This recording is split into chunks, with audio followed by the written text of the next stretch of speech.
Review exercise 1। आज question number 7 का आखिरी पार्ट करना है।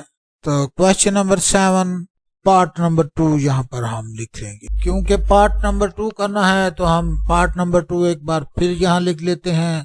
Into A B inverse is equal to B inverse into A inverse verify करना है हमने। तो सबसे पहले मैट्रिक्स ए अपने सामने लिख लेते हैं और उसके बाद मैट्रिक्स बी भी हम अपने सामने लिख लेंगे। मैट्रिक्स ए की एंट्रीज 3 2 1 -1 है और मैट्रिक्स बी भी लिख लेते हैं जिसकी के एंट्रीज हमें याद हो चुकी हैं। 2 4 -3 -5 इसकी एंट्रीज हैं। इस तरह थोड़ी सी बेटर अंडरस्टैंडिंग हो जाती है। अब हम ए बी का प्रोडक्ट फाइंड करने के लिए सबसे पहले लेफ्ट हैंड साइड लिखेंगे। लेफ्ट हैंड साइड हमने लिख ली है। Left hand side is equal to है इनटू ए बी इनवर्स। और सबसे पहले ए बी का प्रोडक्ट फाइंड करेंगे और उसके बाद उसका इनवर्स फाइंड करेंगे। ए हमने लिख दिया है जिसकी एंट्री 3 2 1 -1 है और मैट्रिक्स बी लिख दिया है जिसकी एंट्री 2 4 -3 -5 है। और अब इन दोनों को मल्टीप्लाई करा देना है। मल्टीप्लाई करना बहुत ही आसान होता है। यहाँ पर मैं एक बार बता देता हूँ आपको किस तरह मल्टीप्लाई कराया है। मैं फर्स्ट रो को फर्स्ट कॉलम से मल्टीप्लाई किया है। 3 को 2 से मल्टीप्लाई किया है तो यहाँ लिख भी लिया है 3 मल्टीप्लाइड बाई 2। प्लस के निशान के बाद 2 को -3 से मल्टीप्लाई कराया है तो यहाँ पर लिख लिया है 2 मल्टीप्लाइड बाई माइनस। उसके बाद ये थोड़ा सा गैप और उसके बाद फर्स्ट रो को सेकंड कॉलम से 3 मल्टीप्लाइड बाई 4। तो यहाँ पर भी हमने 3 मल्टीप्लाइड बाई 4 लिख दिया है। 2 मल्टीप्लाइड बाई -5 तो यहाँ पर भी हमने 2 मल्टीप्लाइड बाई -5 लिख दिया है और दरमियान में प्लस कर। अब सेकंड रो को फर्स्ट कॉलम से मल्टीप्लाई कराना है। 1 मल्टीप्लाइड बाई 2 यहाँ पर लिख दिया है 1 मल्टीप्लाइड बाई 2। प्लस के निशान के बाद -1 मल्टीप्लाइड बाई -3 यहाँ पर लिख दिया है -1 मल्टीप्लाइड बाई माइनस। उसके बाद सेकंड रो को सेकंड कॉलम से मल्टीप्लाई करना है। तो 1 को 4 से मल्टीप्लाई किया है तो यहाँ पर लिख दिया हमने 1 मल्टीप्लाइड बाई 4। और उसके बाद -1 को -5 से मल्टीप्लाई किया है तो हमने लिख दिया इधर -1 मल्टीप्लाइड बाई -5। तो ये सारी मल्टीप्लिकेशन कंप्लीट हो चुकी है। अब सिंप्लीफिकेशन के स्टेप होंगे तो उसको हम सिंप्लीफाई कर। 3 2 6 होते हैं तो हम यहाँ पर 6 लिख लेंगे और 3 2 6 होते हैं तो यहाँ पर हम 6 लिख लेंगे। क्योंकि ये माइनस का निशान है तो माइनस यहाँ पर आएगा। ये वाला प्लस इससे मल्टीप्लाई होगा तो माइनस, तो यहाँ पर 6 -6 आ जाएगा। हम भी लिख -6। 3 4 12 होते हैं तो हम इधर 12 लिख देंगे और 2 5 10 होते हैं तो हम इधर 10 लिख देंगे। लेकिन ये माइनस का निशान है तो हम माइनस का निशान रखें। उसके बाद 1 2 2 होते हैं तो हम इधर 2 लिख देंगे और प्लस के निशान को ऐसे ही लिखा रहने देंगे क्योंकि ये दोनों माइनस के निशान है। जब आपस में मल्टीप्लाई होंगे तो ये प्लस हो जाएंगे। तो यहाँ पर 1 3 3 होता है तो हम इधर 3 लिख देंगे। उसके बाद 1 4 4 होता है तो 4 लिख देंगे। 1 5 5 होता है तो 5 लिख देंगे। ये वाले दो माइनस और माइनस, ये वाला माइनस और माइनस आपस में मल्टीप्लाई हो न्यूट्रलाइज हो जाए। उसके बाद मजीद सिंप्लीफाई करना है। 6 को माइनस करना है 6 से। 6 को जब 6 से माइनस किया तो 0 जवाब आएगा। हमने 0 लिख लिया। और यहाँ पर 12 -10 जब आपस में सब्ट्रैक्ट हुए तो 2 जवाब आया तो हमने 2 लिख दिया। और यहाँ पर 2 + 3 है वो 5 के इक्वल होते हैं तो हमने 5 के इक्वल लिख दिया। 4 + 5 9 के तो हमने 9 लिख दिया है। ये जो जवाब निकल आया है, ये जो मैट्रिक्स आ गया है, इसका अब हम इनवर्स फाइंड करेंगे। ए बी इनवर्स फाइंड करने के लिए सबसे पहले हमें ए बी का डिटर्मिनेंट फाइंड करना होगा। डिटर्मिनेंट फाइंड करने के लिए इसको हम डिटर्मिनेंट फॉर्म में लिखेंगे।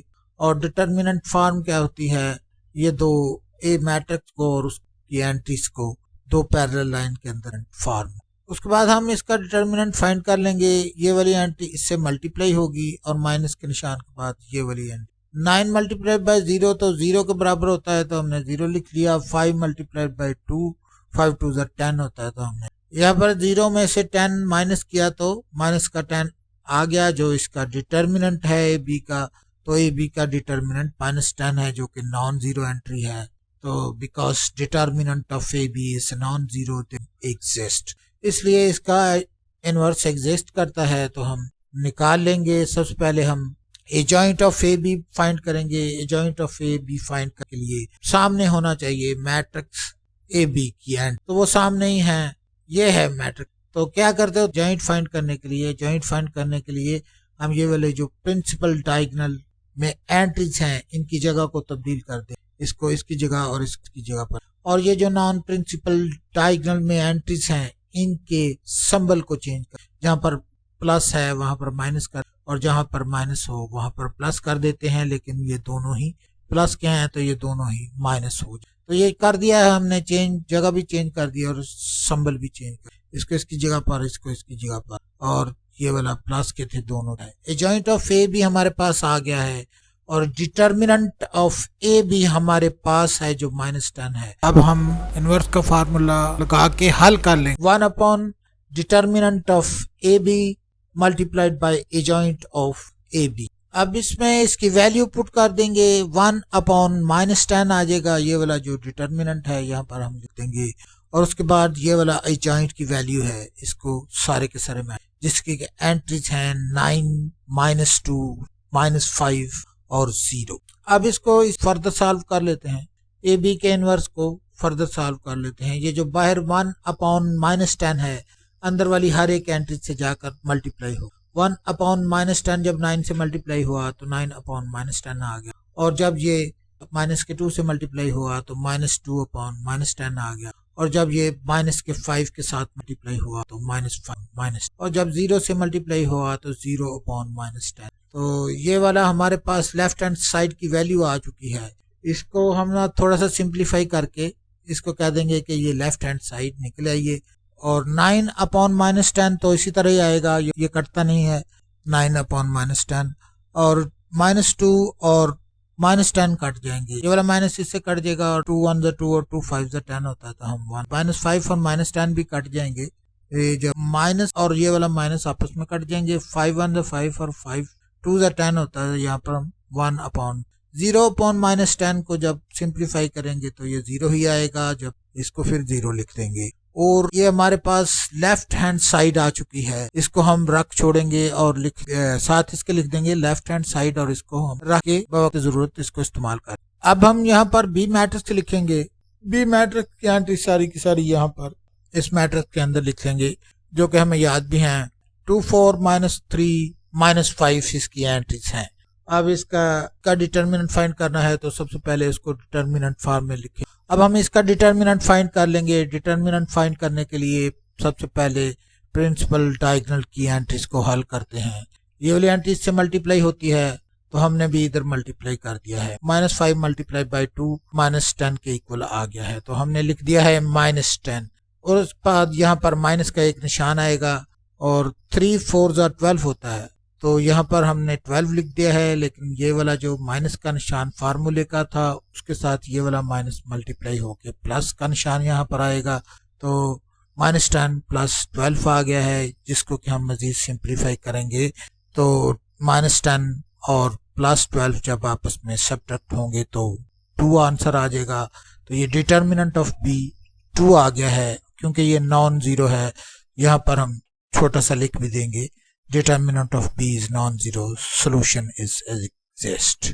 अब हम एजॉइंट ऑफ बी फाइंड कर लेंगे। एजॉइंट ऑफ बी फाइंड करने के लिए हमारे सामने होने चाहिए मैट्रिक्स बी की एंट्रीज, तो वो सामने ही है, उसको इस्तेमाल करके हम एजॉइंट निकाल लेंगे।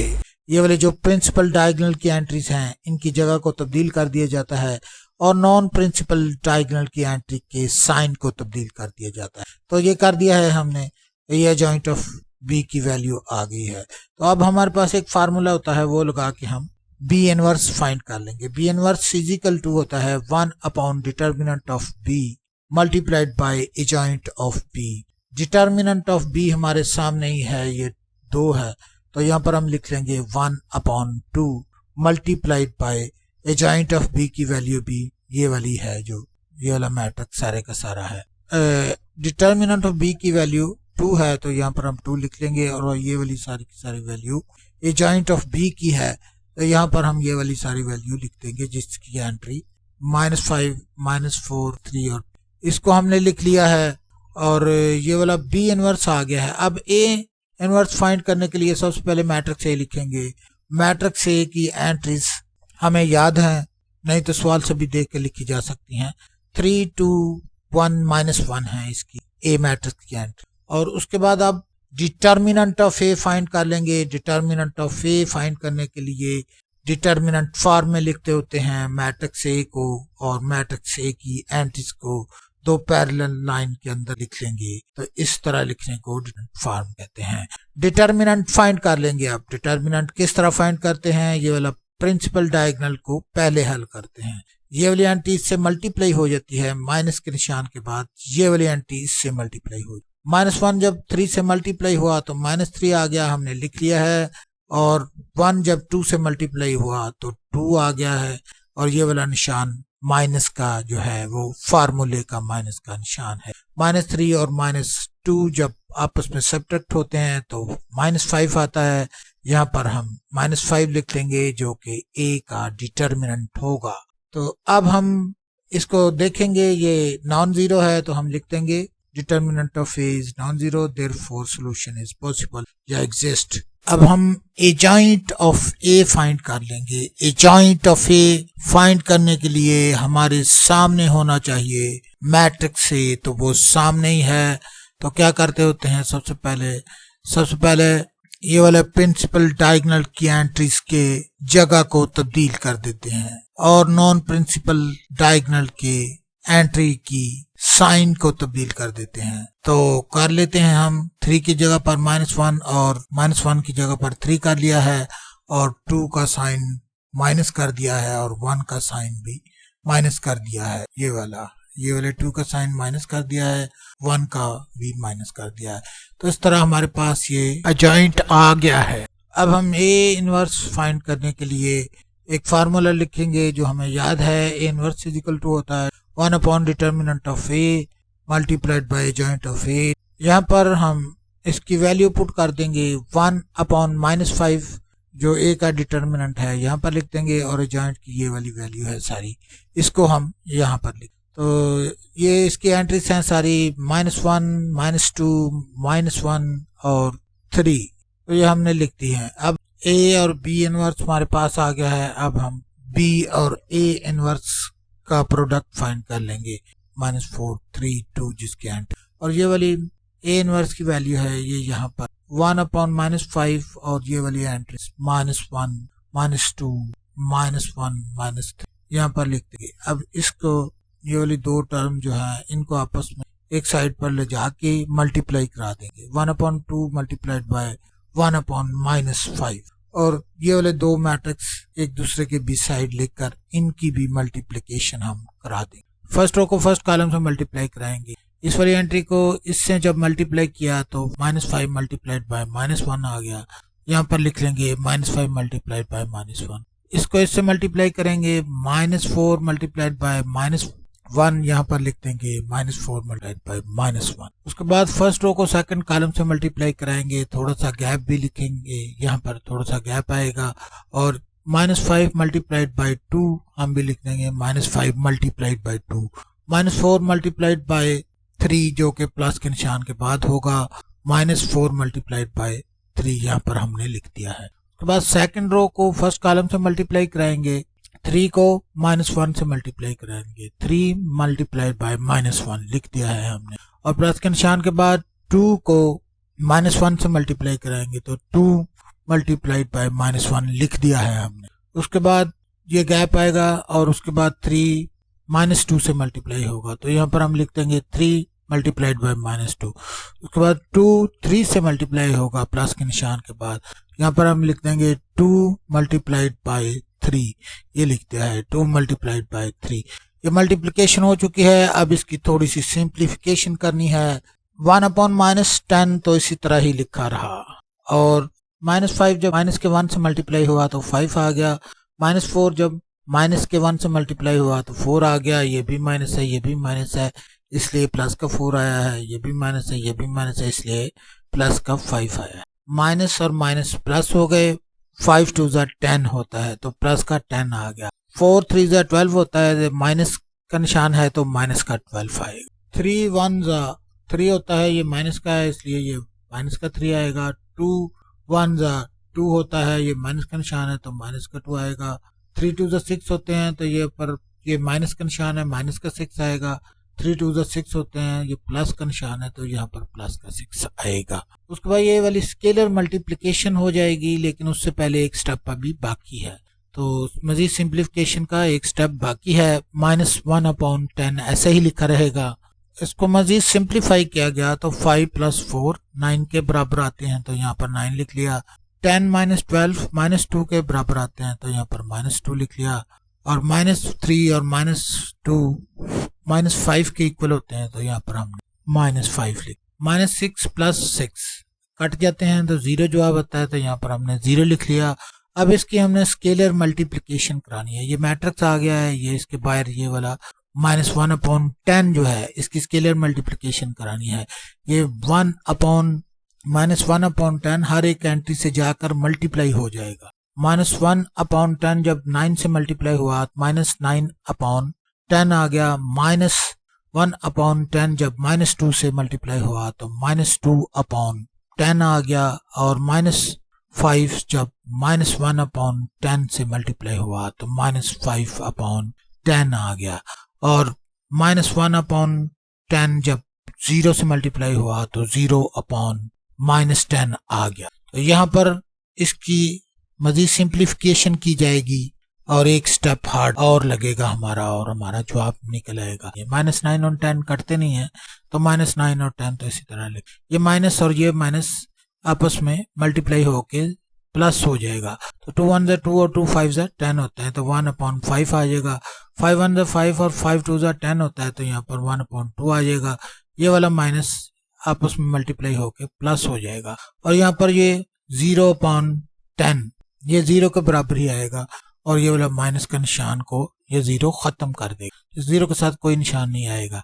तो ये वाला सारा जो आया है ये राइट हैंड साइड है। हमने एक लेफ्ट हैंड साइड निकाली हुई थी, उसकी एंट्री भी तकरीबन यही थी। एक बार फिर हम देखेंगे, ये है इसकी -9/10 1/5 1/2 और 0 है।